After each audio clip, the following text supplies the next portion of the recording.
My name is Jonah Stanford, and welcome to my seminar presentation.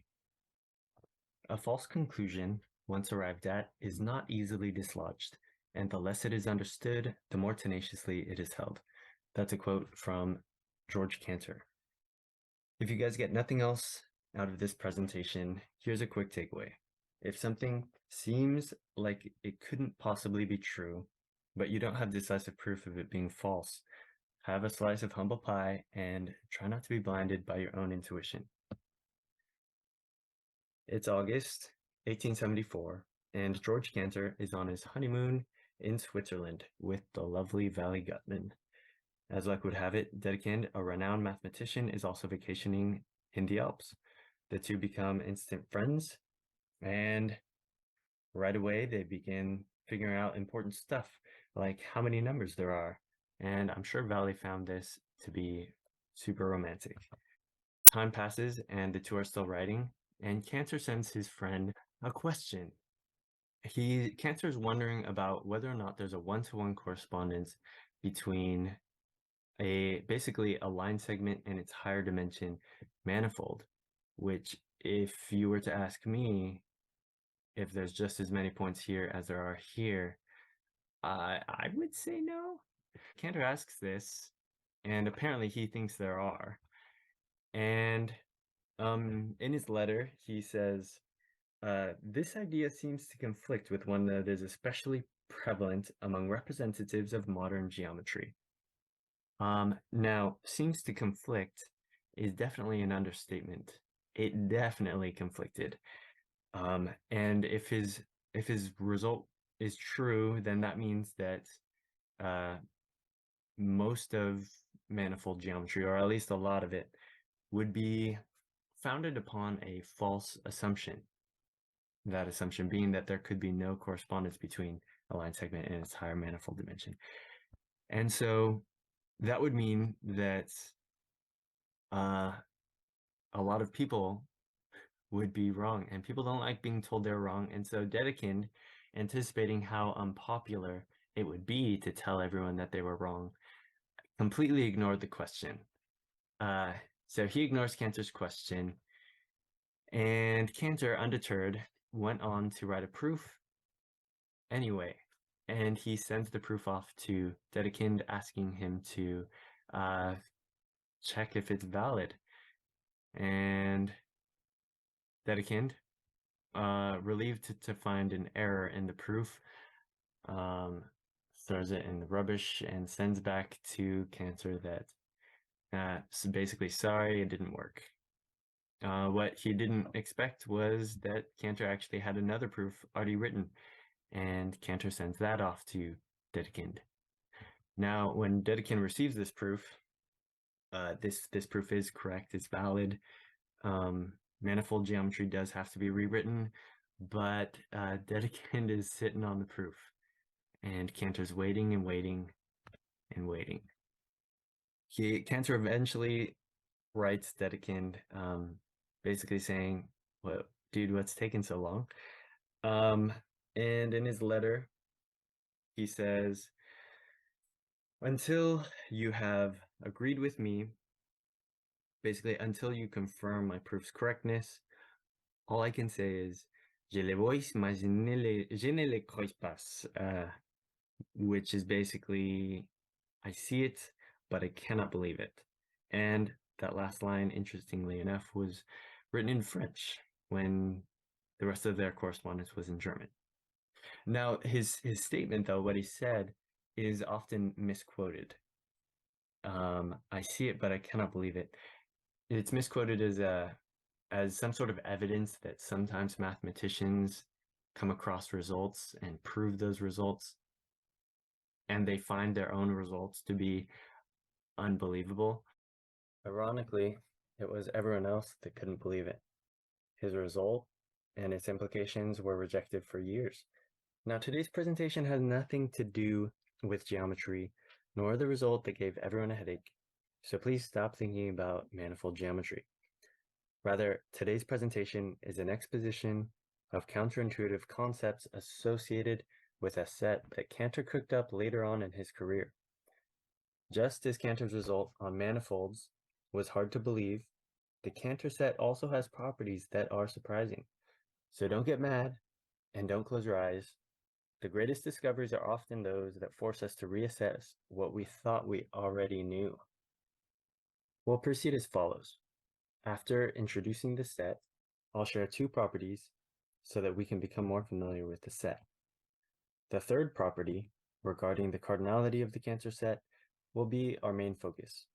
We'll show the set's cardinality and then endeavor to build some intuition as to how such an outrageous result could possibly be true. A set is just a collection of items, and in this case, Cantor's set is a collection of real numbers.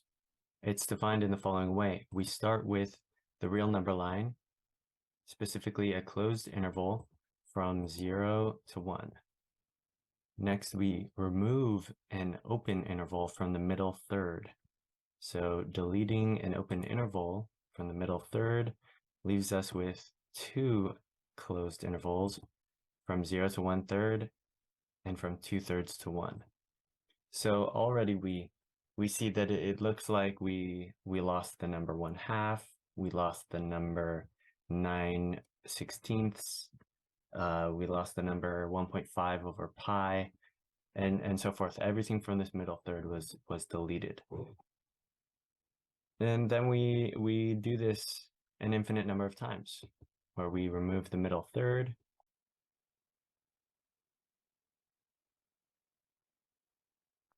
Now, after doing this an infinite number of times, we end up with a collection of numbers that has some really interesting properties. It's called Cantor Set. And before we dive into those, let's just think about this. Is 0 ever going to be removed from the set? Well, it doesn't really look like it. Is 1/3? 3/9 is just 1/3. Is that ever going to be removed? Doesn't really look like it. All right. So let's learn some stuff about this collection of numbers that we end up with here on the bottom. Property 1. The Cantor set is nowhere dense. Quick definition: a subset X of a topological space, such as the real number line, is said to be nowhere dense if the interior of the closure of X is empty. Okay, what that basically means is if we have a subset such as the closed interval from 9 to 10, then 9 to 10 is dense because its interior, which is the open interval from 9 to 10, is definitely non-empty. Now, if X were the subset of just the point 10 by itself, then we could think of that as the improper interval from 10 to 10, which would have interior of the open interval from 10 to 10, which is definitely empty. This is definitely the empty set. So that is what it means to be nowhere dense. In layman's terms, it means there's no intervals, which is kind of surprising to me, given I always thought that if you keep chopping a interval into thirds, you'll always have an interval. But things get a little bit hairy as you do things an infinite number of times. Okay, let's prove this property. Suppose that there did exist a non-trivial interval, AB, in the Cantor set. Then our Cantor set, after we removed the middle third and removed the middle thirds of these an infinite number of times, we end up with a bunch of numbers, and suppose that there's an interval in our set, AB. Then AB must have length B minus A. Considering how the set is derived, our first iteration of its derivation, we have the interval, the closed interval from 0 to 1. So the Cantor set, all of the Cantor set, is comprised of numbers between 0 and 1 inclusive.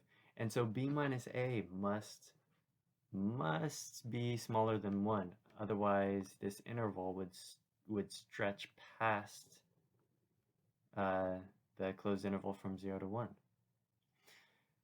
Moving on to the second step of our iteration, C sub 1, or the first step, if you will, b minus a must be smaller than 1/3, because if it were larger than 1/3, it would fall outside of one of these.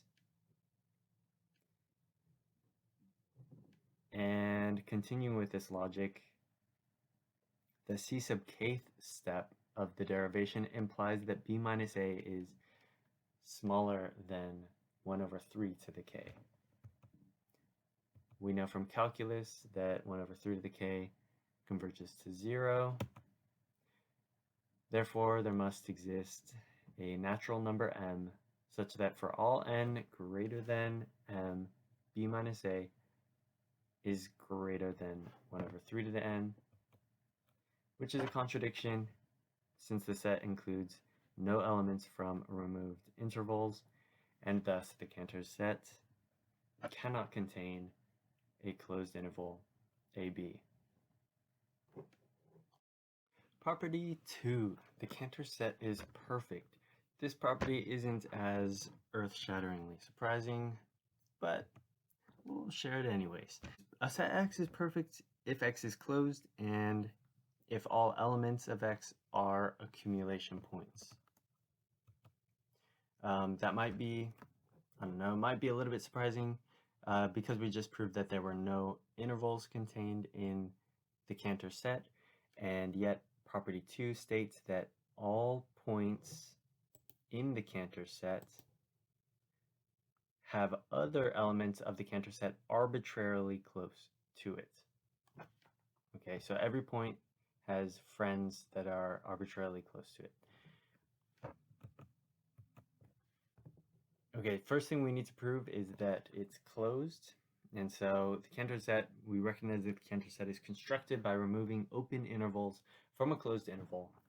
And when you do that, you are left with a closed interval.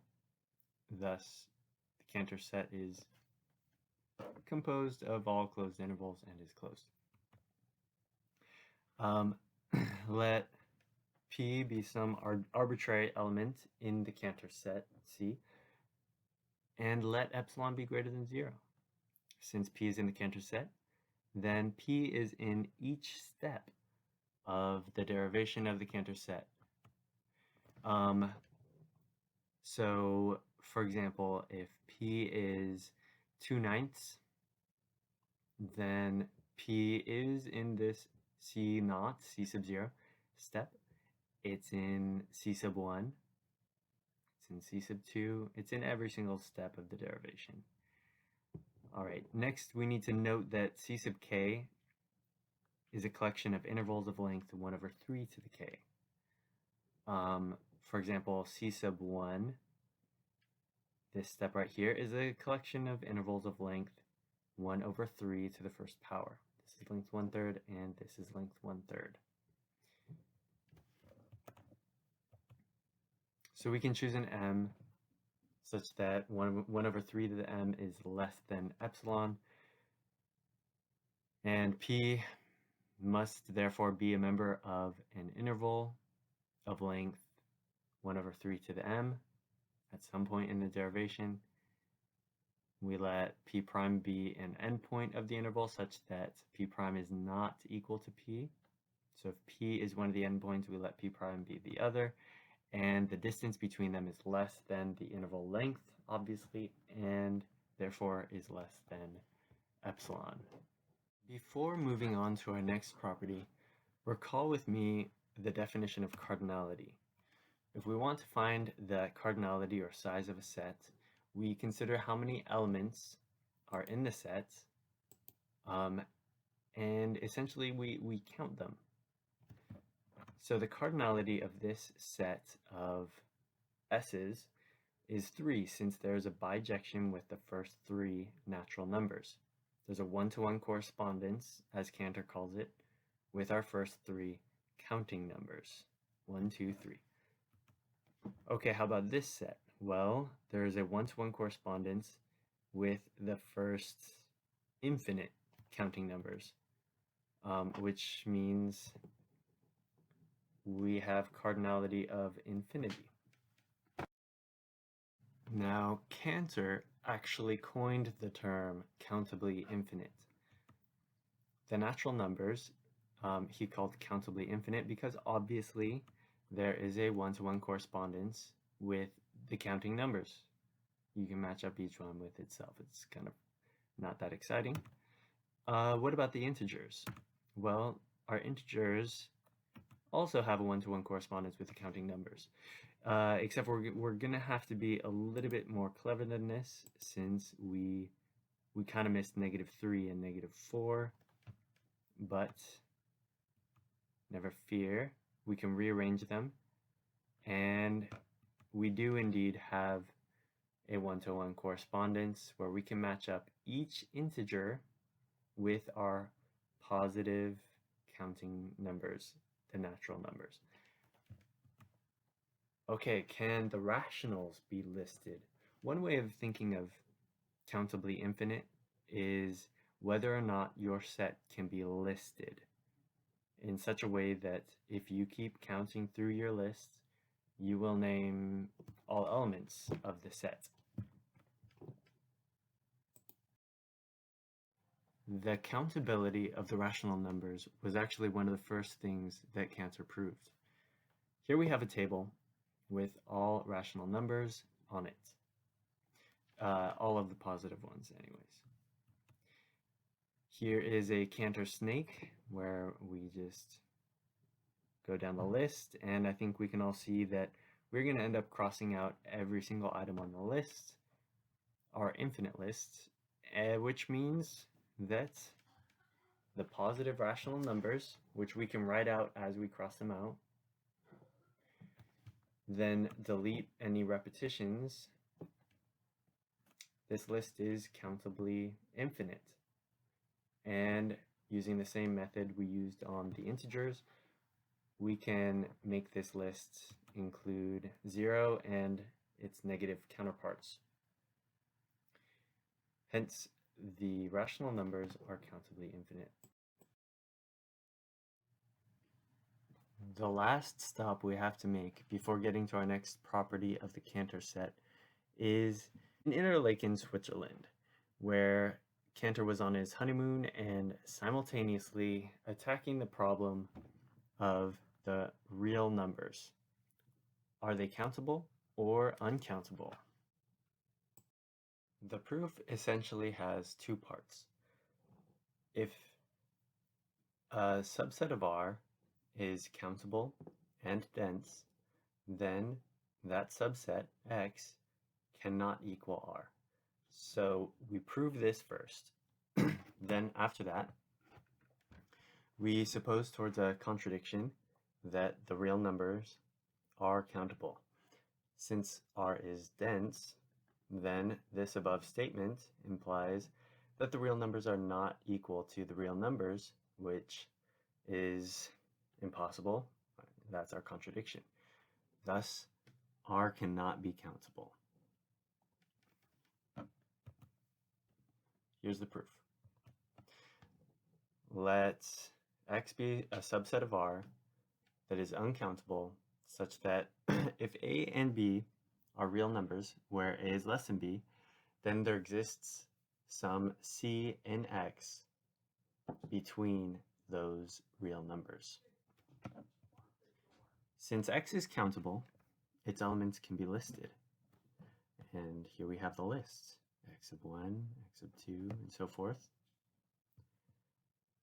Now we're going to take this list and create two subsequences, A sub n and B sub n.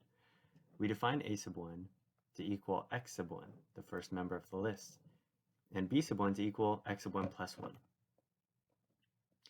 Clearly, X sub 1 is not in the open interval from A sub 1 to B sub 1 because A sub 1 is X sub 1.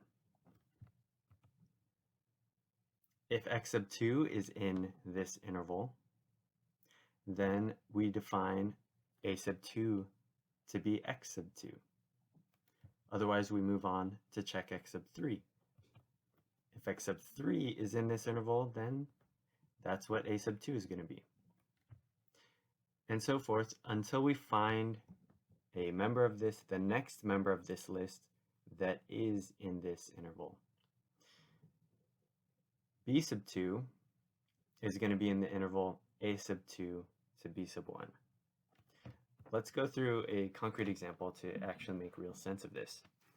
Suppose our countable list of this subset x of the real numbers is 7, 7.2, 2 pi, 7.5, and so forth.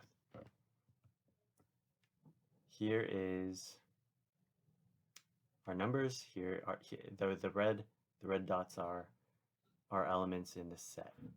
So x sub 1 is 7. So here it is, right at 7.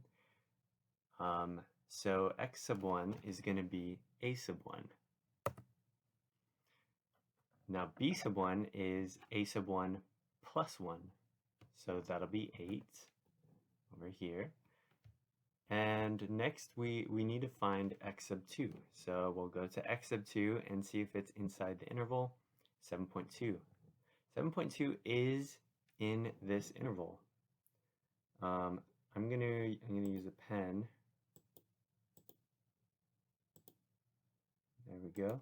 So we have our first interval right here.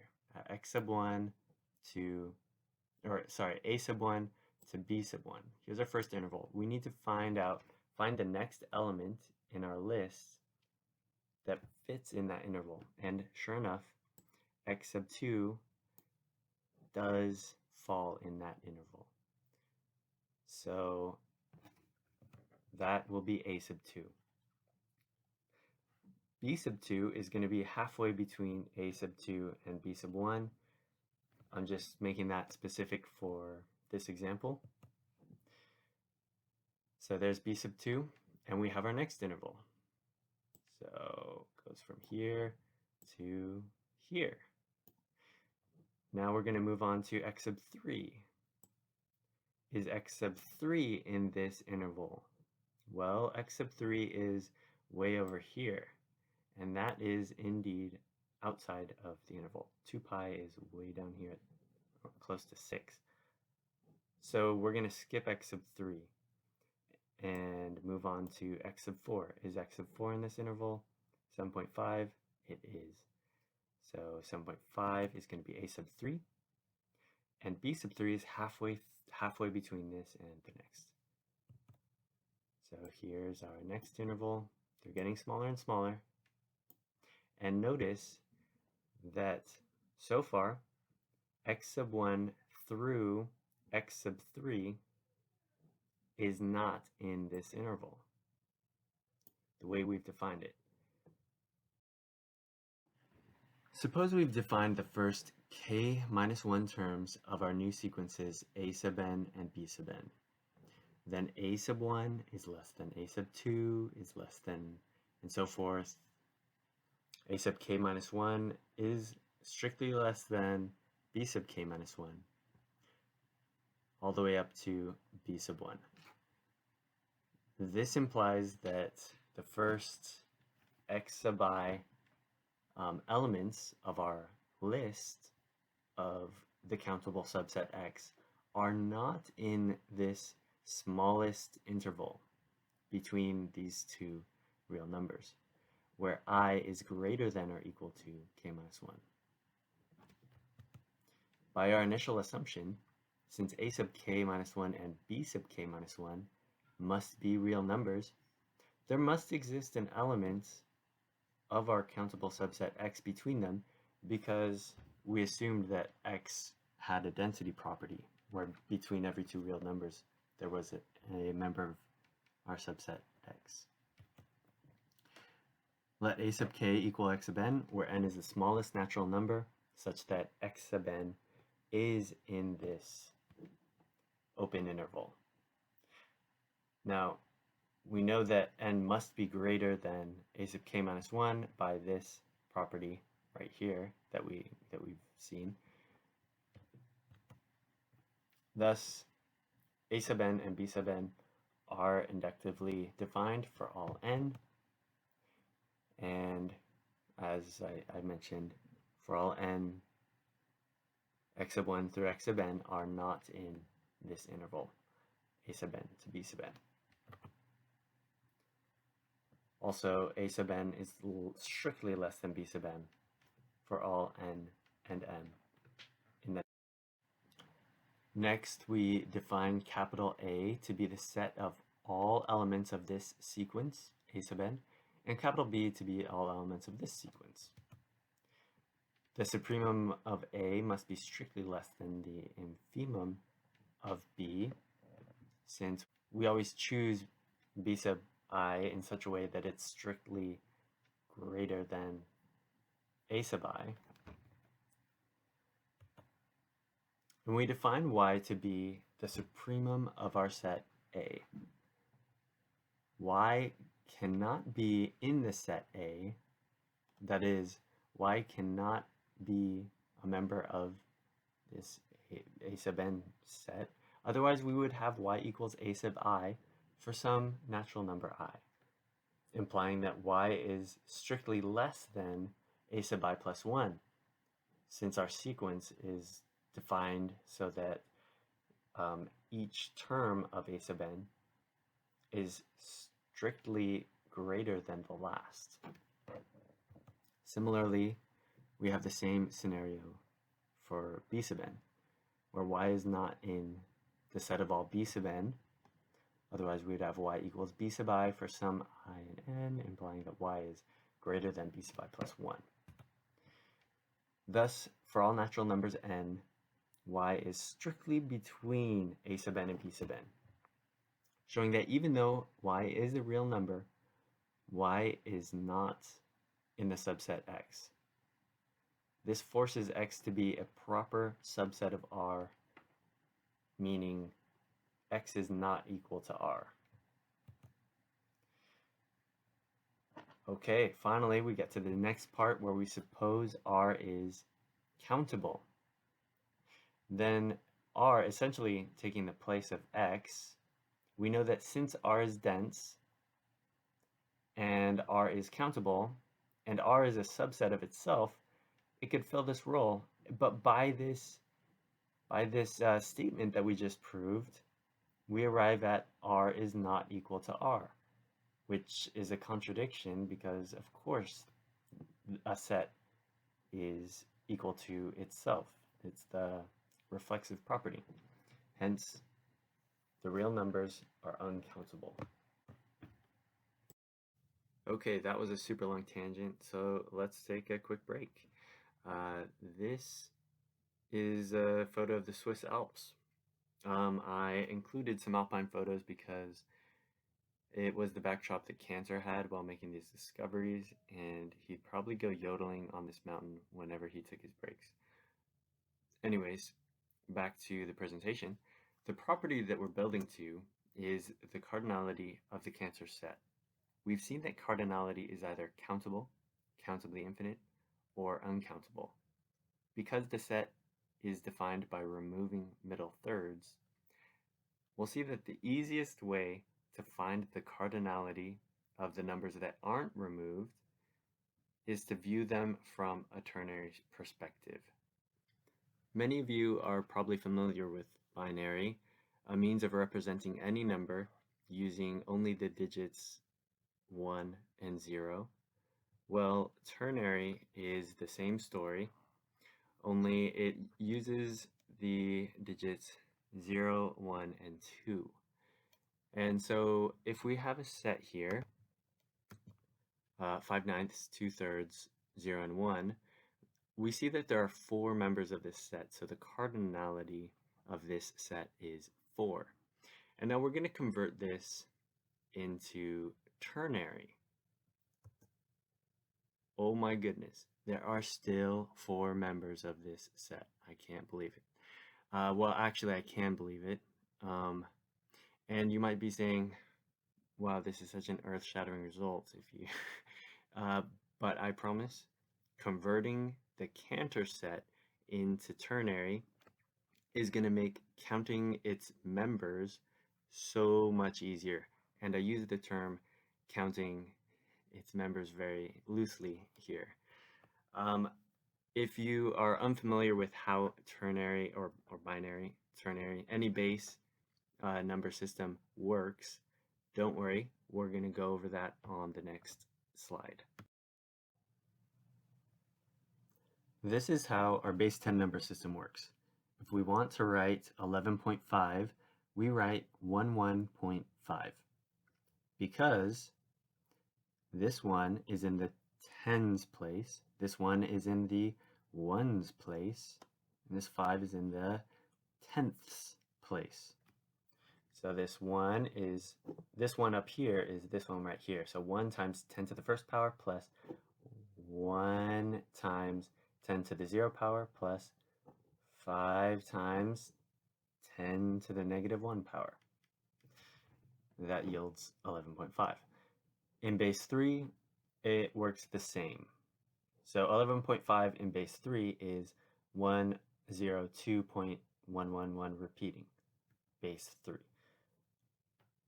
And that's because if you sum all of these, we have the same places set up, only instead of a 10, it's a 3. And instead of these top numbers ranging from 0 to 9, they're going to range from 0 to 2. This yields 1 times 3 squared plus 0 times 3 to the first power, I didn't write it over here, plus 2 times 3 to the 0 power, plus 1 times 3 to the negative 1, plus, and so forth. It's repeating, and this portion is going to sum to 0.5. And so we have 9 plus 2, which is 11, plus 0.5.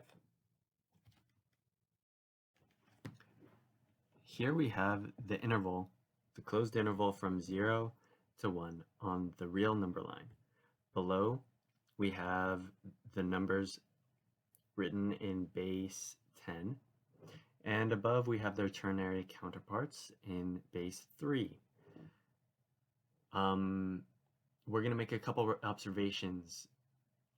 So highlighted in blue is the first third, and you'll notice that in first position, the first number after the decimal, we have a 0 for every number that we keep between 0 and 1/3 inclusive. Next, over here, we have a 2 in first position for every number between 2/3 and 1 inclusive. We have a 2 in first position here, 2 in first position here, 2 in first position here, and a 1 in first position for everything we deleted. Next, I'm going to highlight the middle third of this, which is going to run from about here to about here, and here to somewhere around there. And notice that, once again, the middle third that is removed has a 1 in second position. And here's a 1 in second position. So we remove from here to here, and all of these numbers have a 1 in first position. Then we remove these numbers, all of them have a 1 in second position. And okay, let's move on to the next slide, where we're going to go over an interesting result. We won't really prove it rigorously because we don't have time. For all x in the open interval from 1/3 to 2/3, x has a 1 in first position in its ternary expansion. Let's come up with a proof of sorts. Suppose x was in this interval and it did not have a 1 in first position. Then we have two cases. Case 1 is that x has a ternary expansion where we have a 0 in first position. And case 2 is x has an expansion where there's a 2 in first position. We know it has to be a 0 or a 2 because ternary only uses the numbers 0, 1, or 2. So because all of these numbers could be 0, 1, or 2, the largest it could be is if these are all 2's. So we know that x is less than or equal to 0. We're supposing it has a 0 in first position, times 3 to the negative 1 plus 2. We're just going to suppose that all the rest are 2's.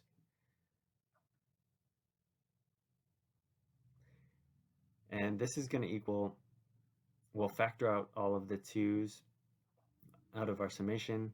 It'll equal the sum from 2 to infinity of 1/3 to the x, which is equal to 1/3.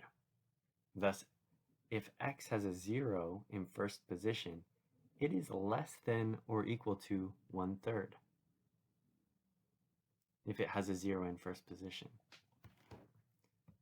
Case 2, x has a 2 in first position.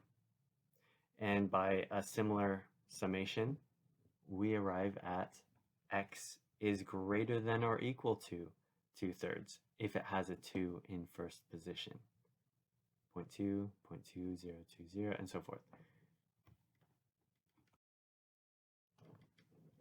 The main idea is that we remove all the numbers that must have a 1 in some position.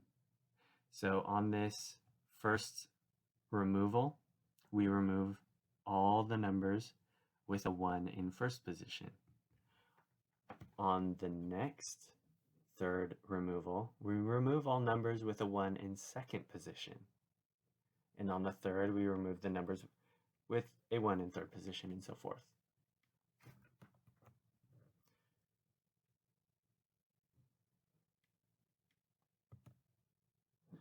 Note that ternary expansions are not necessarily unique, so if there is an alternate expansion that doesn't use a 1, we consider that only. For example, 1/3 is equal to 0.1 base 3, and it's also equal to 0.222 repeating base 3. And so in this case, we would consider only its expansion that doesn't involve a 1. Property 3, the Cantor set is uncountable. Cantor set C is comprised of any and all real numbers that are expressible in base 3 using only 0's and 2's. We saw that on the previous slides. So we're going to define a function from the Cantor set to our original interval from 0 to 1 by f of c base 3 equals c prime base 2, where c sub 3 is the base 3 representation of an element of the Cantor set, and c prime sub 2 is that same representation with the 2's switched with 1's and then interpreted as binary. An example would be, suppose c sub 3 is the element of the Cantor set 0.20220 repeating. Then our function would take that element and simply replace all the 2's with 1's. Now, interpreting that number as base 2, we get roughly 0.6875 in base 10, which is a real number. Cool beans. Okay, we have our function defined. Let's show that our function is surjective. Let b prime be an element in the interval from 0 to 1. B prime could be any number. It could be 1/2. We removed 1/2 on our first step. It could be any number from 0 to 1. Now we Replace all 1s with 2s in its binary expansion. So we take B prime, we write it out in its binary expansion, and we replace all of the 1s with 2s. Now we have the expansion that we'll call B that only involves 0s and 2s, and thus it must be in the Cantor set. Thus F is a surjection showing that the cardinality of C is at least the cardinality of the closed interval from 0 to 1. Since the Cantor set is very obviously a subset of the closed interval from 0 to 1, the two sets have equal cardinality. Hold up. You mean to tell me that we start off with a closed interval from 0 to 1, we delete the middle third an infinite number of times, and we end up with the same amount of numbers? That is kind of crazy. As far as I could see, the numbers that would be left in Cantor's set would be numbers like 0. 0 is never going to be removed from the set. 1/3 is never going to be removed from the set. 2/9 likewise will never be removed from the set. But that would mean that all of our numbers were just a bunch of fractions. Suppose the set consisted only of the interval endpoints. Then the elements of the Cantor set would be of the form a over 3 to the n, where a was less than or equal to 3 to the n. Then the Cantor set must be a subset of the rationals, which is impossible because the rationals are countably infinite. Cantor proved that before his honeymoon. So there must be irrationals hiding in the set. And this question really got me like wondering, and this is actually why I wanted to do my presentation on this topic, because I wanted to get an answer showing that there were irrational numbers in the set that didn't involve ternary, because my little brain doesn't work in ternary that well. My first thought was that the irrationals must be hiding somewhere in a non-endpoint of all of these intervals, because the endpoints are all rational. So, I mean, it just made sense to me. So can we find a non-endpoint in the set? Well, I did some searching online, as all good mathematicians will do, and I found a paper that showed that 1/4 was in the set. So I'll run through that. All endpoints are of the form a over 3 to the n, so 1/4 is clearly not an endpoint. 1/4 is in our first interval, 1/4 is in the next interval, and so forth. You'll notice that this is 1/4 of the way in on this black interval from 0 to 1, very obviously. This is 1/4 of the way in on this purple interval. And you'll never guess, this is 1/4 of the way in on this red one. Here's 1/4 of this black interval, and another 1/4. And so pretty much it's never gonna fall outside of an interval, it looks like. Now that is by no means a rigorous proof. So the easiest way to go about this is probably to look at this really quick. If we start here at 1/3 and then we subtract 1/9, we'll end up over here. We're subtracting the length of this red interval, which is 1/9, right? 1/9. So we subtract 1/9 and then we add 1/27 and then subtract 1/81 we're just going to be bouncing back and forth. And all of that bouncing converges to 1/4. So there we have it. That is good enough. We have a non-endpoint that is indeed going to be in the sets.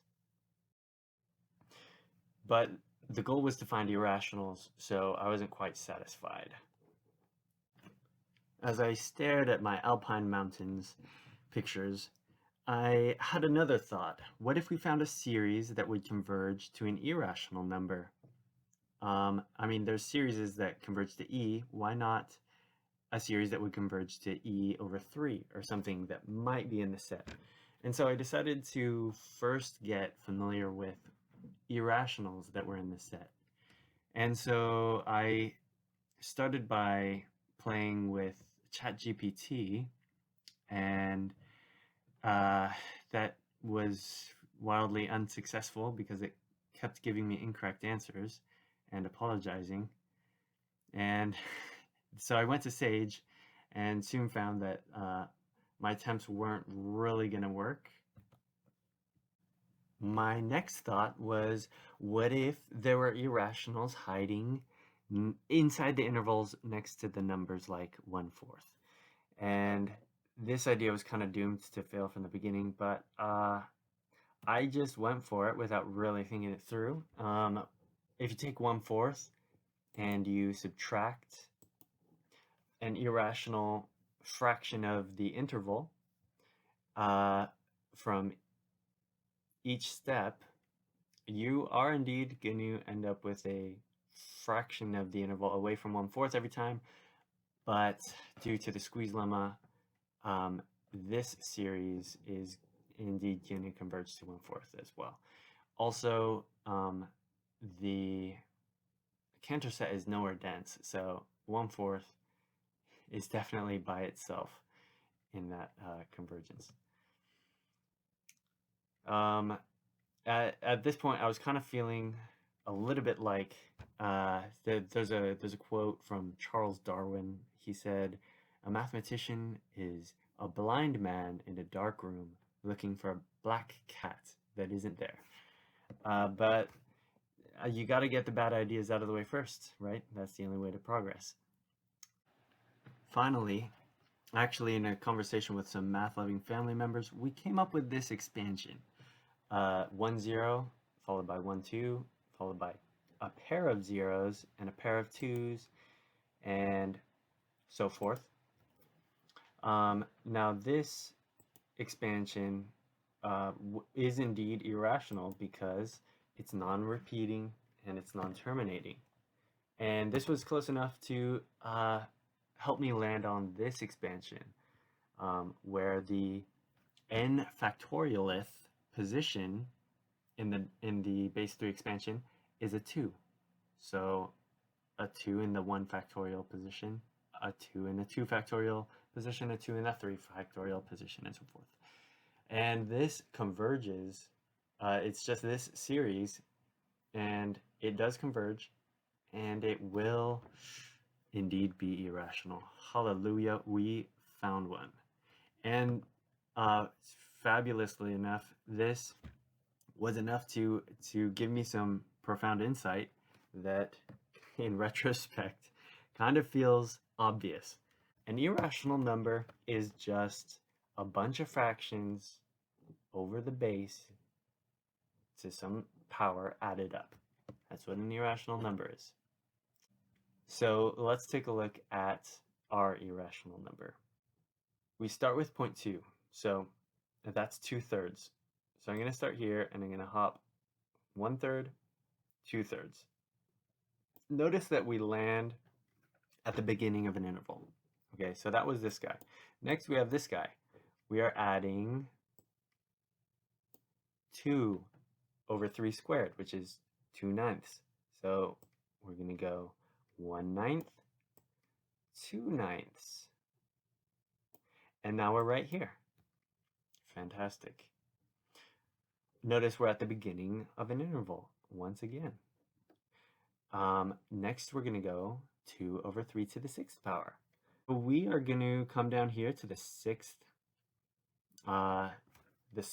level, if you will, of our derivation, and we're going to hop 2 intervals. 1, 2.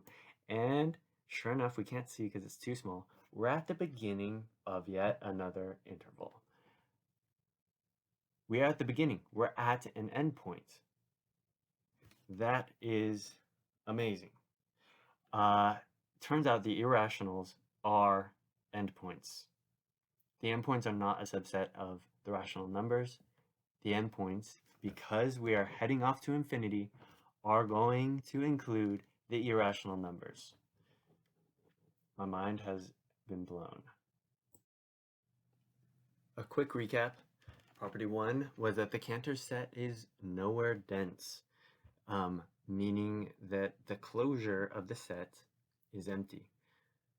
The short way of saying that is that there's no intervals. Property 2, the Cantor set is perfect. This means that every point in the Cantor set is an accumulation point. And finally, property 3, the Cantor set is uncountable.